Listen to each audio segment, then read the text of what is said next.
In the news tonight, Liberians encouraged to visit Barbados. Bridgetown busy with Barbadians shopping for Mother's Day gifts. And in sports, all set for tomorrow's IFBB Roger Boyce Classic and IFBB Pro World Cup 2025. Broadcasting from our studios in the Pine St. Michael, this is CBC NewsNight, starting now. Very good evening to you. I'm Lisa Broom with CBC NewsNight. In our top story tonight, Barbados President, Her Excellency, the Most Honorable Dame Sandra Mason, is encouraging Liberians to take advantage of the visa-free policy as she encouraged them to visit Barbados. Dame Sandra, who is on an official visit to the West African nation, says an unbreakable bond was forged back on May 10, 1865. That's when 346 Barbadian settlers arrived in Liberia at the invitation of the then President Daniel B. Warner. She emphasized that while Barbados is known globally as a tourist destination, Liberians visiting the island will not be considered tourists. Her remarks came during a state luncheon hosted by President Joseph Boakai at Monrovia City Hall. Your persons who are coming back home, we in the Caribbean are considered to be the sixth region of Africa, simply because we are in the diaspora. So please come back home and visit with us. We welcome you. Dame Sandra, a Barbados delegation, and the Liberian president attended a Thanksgiving service and a 160th anniversary celebration of the township of Cozierville. 3 former Liberian leaders of Barbadian descent were honored. They include former presidents Arthur Barclay and Edwin James Barclay, as well as the chairman of the National Transitional Government of Liberia, the late Charles Goode Bryant. As government moves to ensure that the new systems for the island's south coast sewage system and water source are put in place, no more money will be added to the country's debt. That assurance from Prime Minister Mia Motley, who was speaking as she delivered remarks during an official tour of the redeveloped and restored Graham Hall Nature Sanctuary. Prime Minister Motley reminded those in attendance that the water from the soon-to-be new tertiary treatment facility will be used to replenish the aquifers and for irrigation up to River Plantation in St. Philip to enhance the island's food security. And all of this, plus $8 million a year, US, to the Barbados Water Authority for 5 years. And we will get that package of the South Coast Sewage Treatment Plant and the surplus to the Water Authority without adding a single cent to Barbados's debt. It is the equivalent of everybody in here getting a second house or first house without having to add a single cent to their debt. That is what the financial innovation of this government has been able to bring to the benefit of this country in circumstances where others have saluted us globally for it. Barbados has benefited from a $700,000 US grant from CAF, the Development Bank of Latin America and the Caribbean. The grant agreement was signed by Prime Minister Mia Motley, along with the Acting Chief Executive Officer of the Barbados Water Authority, Chris Mapp, and the Regional Manager for CAF, Dr. Stacey Richards Kennedy.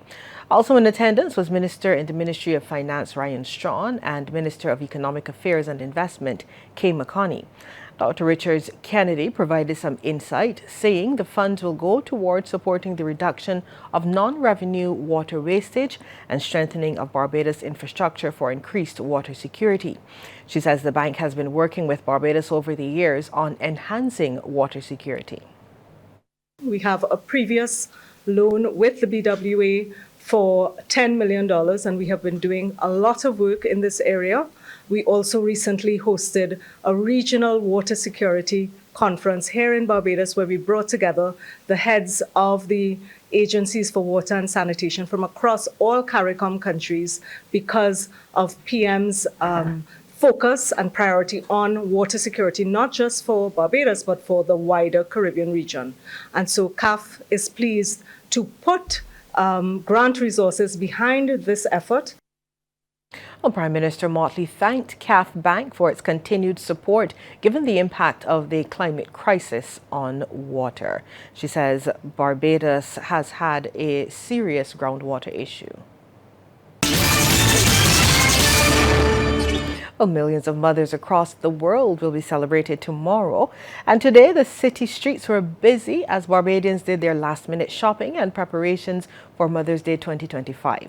Anesta Henry took to the city to feel the pulse of the vendors and shoppers as they prepare for the special day. Mother's Day is one of the most celebrated days of the year. It is a day when mothers are honored, showered with gifts, and treated like royalty. Some vendors in the city have reportedly been busy over the last couple days. Vendor Abby Alexander says her gift baskets have been selling well. I started from Wednesday and everything has been good so far. This morning I sold a lot.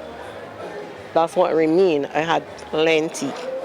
Co-owner of Tier to Tier Bakery, Margaret Hine says the business has created affordable sweet treats for our mothers. I find that this area, the demographics, they are more last minute. So what we do, we try to have things in stock for the last minute persons who didn't really know how their pockets were going, but they know at the last minute that they want to get something. And workers at Nature's Creations have been busy over the past few days preparing floral arrangements and gift baskets to meet their customers' demands. Owner Cecilia Elliott Allen says all efforts are being made to ensure orders are met. Usually what happens is that at the very last minute, we have a rush. And this is what we're dealing with now because we would have had orders coming in for the last week or two. But I would say that compared to previous years, and certainly we're not near the pre-pandemic years yet, but I think that there's a lot of progress that we're making with that is concerned. Bridgetown Duty Free Broad Street had a special treat for mothers who visited the store.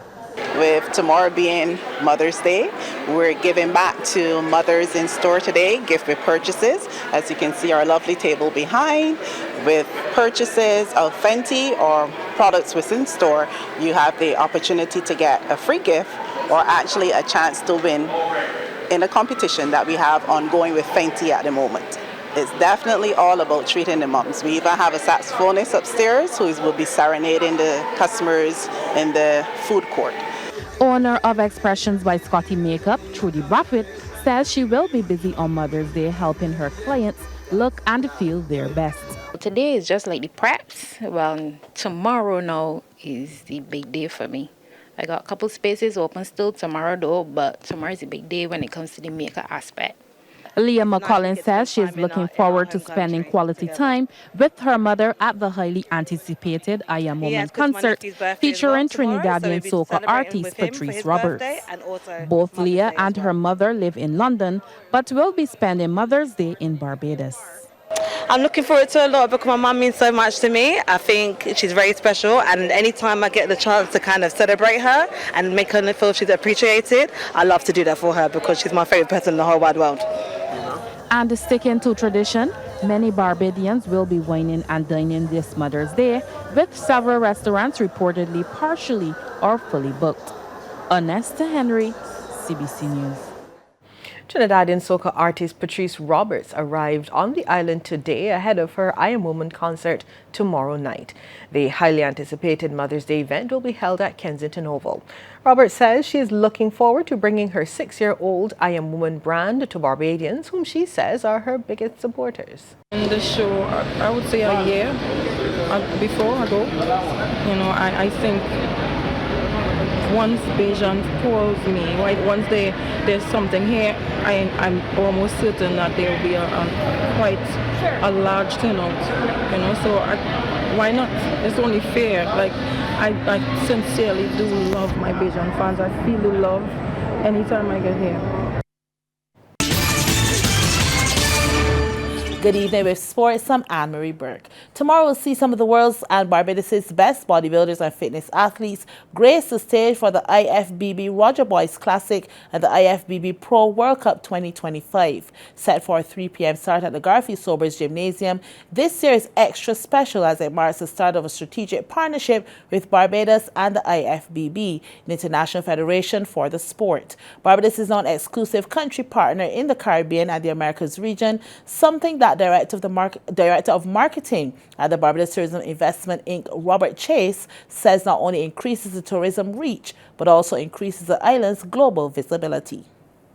To be chosen as a strategic partner is to begin that whole question of collaboration across the Caribbean and the Americas. And it speaks volumes about the success of the Roger Boyce Classic and about Barbados' potential to be the fitness capital of the English-speaking Caribbean. This one-year partnership with the IFBB will bring world-class events to our island, including the IFBB World Cup, which is brand new and was created specifically for Barbados. With this official new partnership, we now gain access to the possibility of hosting other IFBB events, such as the Children and Masters World Championships, an event which I know that Dr. Santoja is extremely pleased and inspirational in his development of that, and the Central American and Caribbean Championships. He was speaking at the event's official launch earlier today, where President of the IFBB, Rafael Santoya, was in attendance. Mr. Santoya says the partnership comes at a key time when the sport of fitness is making great strides globally. We are here because we love sport, we love life, we love friendship, we love high performance, sacrifice of our athletes, opportunities to meet people around solidarity, respect, and friendship. The opportunity to, we are having people from over 20 countries in this championship this weekend. Many of them are coming for the first time to Barbados. And this symbolizes the meaning of a sport in the 21st century. It is more than a competition. It is the opportunity to meet cultures, to find new places, to do business around the fitness revolution. Signet Globe Financial BCA Youth registered a 5-wicket victory over ESFU Pickwick today in the 2025 BCA Elite Division at Lester Vaughan. The win was built by an unbeaten 65 from Joshua Dorn. CBC's Anmar Goodrich Boyce reports. BCA Youth resumed from their overnight score of 59 for 2, needed 93 for victory. Made that 59 for 3. Zachary Carter's wicket is the first to fall, bowled by Rondre Yearwood for 21. But former West Indies under-19 batsman Joshua Dorn remained in the middle and was playing shots like this. Reverse sweep down to the third-man boundary. Dorn was making it look easy, giving himself some room to punch Rashid Edwin to the fence. Quick outfield, so that's 4 more. Pickwick brought West Indies women's captain Haley Matthews into the attack, and immediately she struck. Finger goes up. Akeem McCullen goes for 5. 80 for 4. Dorn continued to toil away. Wow, a mammoth 6. Up, and away. He moved to 46.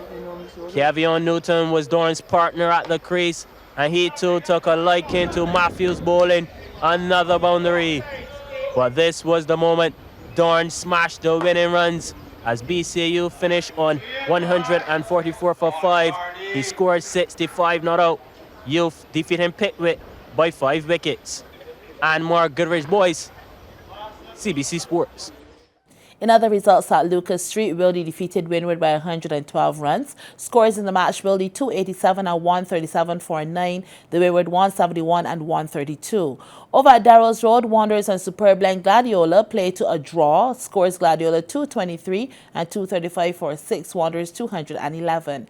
At Beckles Road, Bayview Hospital, YMPC beat IGS Insurance Brokers Yorkshire by 6 wickets. YMPC 234 and 113 for 5. Yorkshire 209 and 137. The European Union remains a long-standing partner for the Caribbean, and according to head of the EU delegation to Barbados and the Eastern Caribbean, Ambassador Malgorzata Wasilewska, it's important to build bridges linking the two regions. Her remarks came during the annual Europe Day reception at her official residence at Moondale in Lodge Hill, St. Michael. Europe Day, held on May 9th every year, celebrates peace and unity on the continent. The event was Ambassador Wasilewska's last as head of the EU delegation, as a new head will be in place in September. The outgoing ambassador says the role of the EU is important for the region. We are your long-standing partner. Next year, Barbados Barbados and EU, we will celebrate 50 years of our cooperation this year. Trinidad celebrated this. I'd like to believe that you feel we are a reliable, long-lasting partner. We are a region of choice many times when you look for technology and innovation, and that is why we try to share the best of what we have with you with these visits and with other ideas. Permanent Secretary in the Ministry of Foreign Affairs and Foreign Trade, Joyanne Springer, says Barbados' relationship with the EU has been grounded in collaboration across a range of pursuits. She says Barbados welcomes the continued support, especially during times of global uncertainty. As we continue to witness the devastating consequences of various conflicts, who thought we would be back here? And these are occurring around the world as we speak. We see what's happening between India and Pakistan. Barbados, like many small states, has consistently called for the upholding of international law, sovereignty, and territorial integrity, and the importance of diplomacy and collective action to support the maintenance of peace. Well, that's our news for tonight. On behalf of the entire team, thank you so much for tuning in. Good night.